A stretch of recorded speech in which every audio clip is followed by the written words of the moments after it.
The Raven by Edgar Allen Poe. Read by Todd Denny.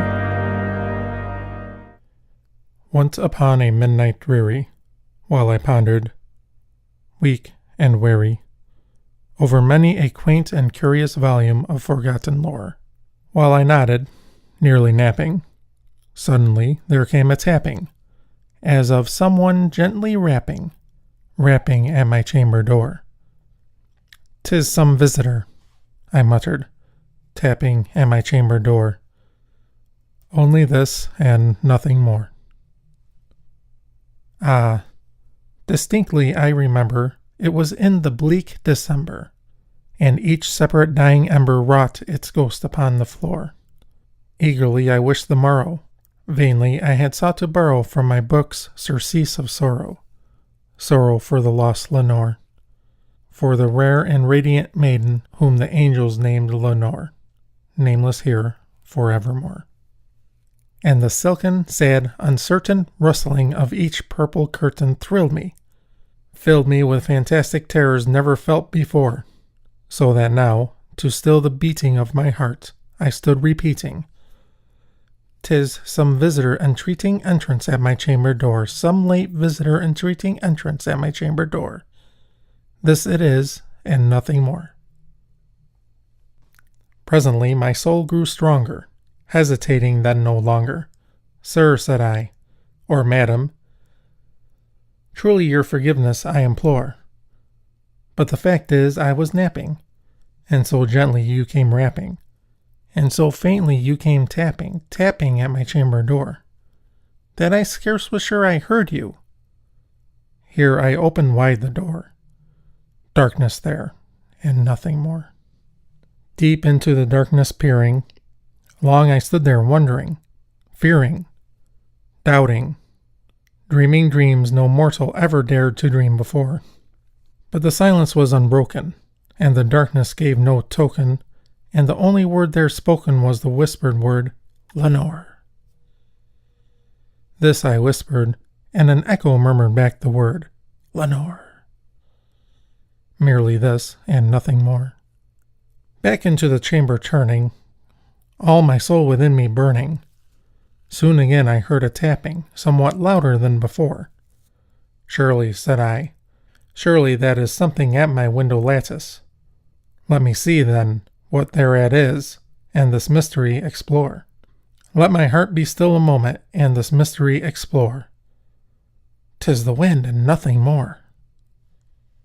Open here I flung the shutter, when, with many a flirt and flutter, in there stepped a stately raven of the saintly days of yore. Not the least obeisance made he, not a minute stopped or stayed he, but, with mine of lord or lady, perched above my chamber door, perched upon a bust of Pallas just above my chamber door, perched and sat, and nothing more. Then this ebony bird beguiling my sad fancy into smiling, by the grave and stern decorum of the countenance it wore. "Though thy crest be shorn and shaven, thou," I said, "art sure no craven, ghastly grim, and ancient raven wandering from the nightly shore. Tell me what thy lordly name is on the night's Plutonian shore." Quoth the raven, "Nevermore."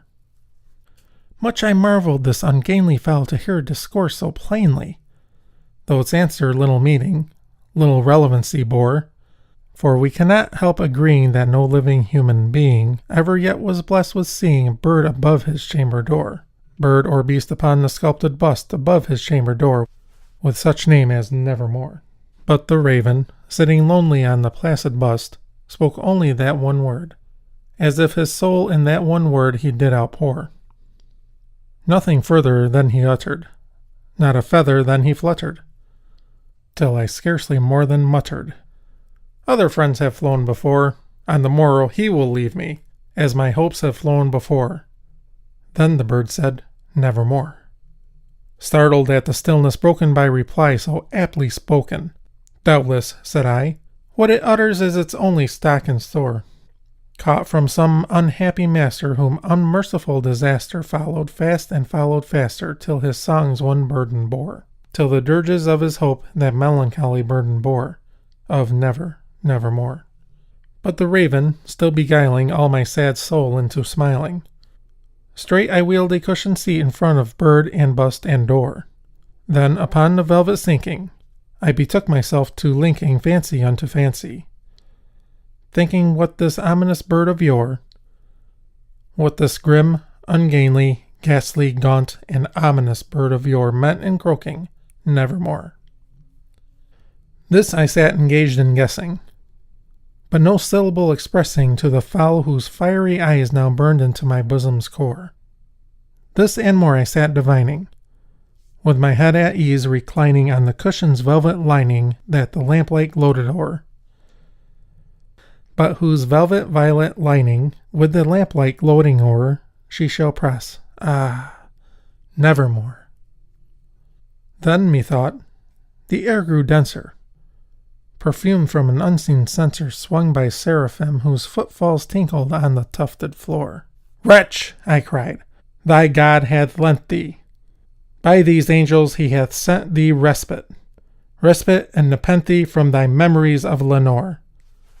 Quaff, oh quaff this kind nepenthe, and forget this lost Lenore."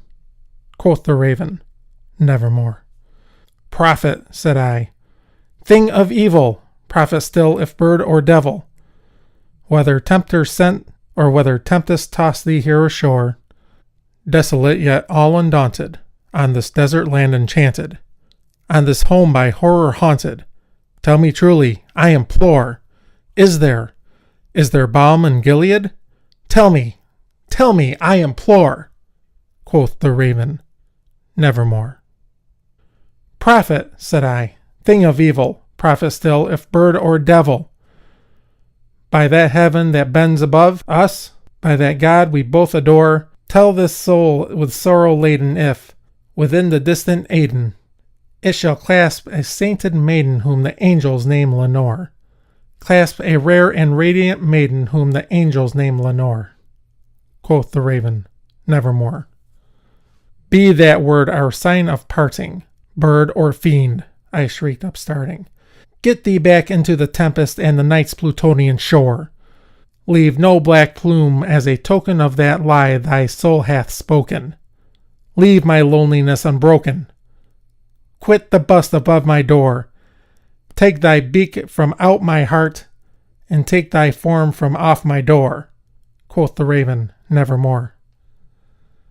And the raven, never flitting, still is sitting on the pallid bust of Pallas just above my chamber door, and his eyes have all the seeming of a demon's that is dreaming, and the lamplight o'er him streaming throws his shadow on the floor, and my soul from out that shadow that lies floating on the floor shall be lifted, nevermore.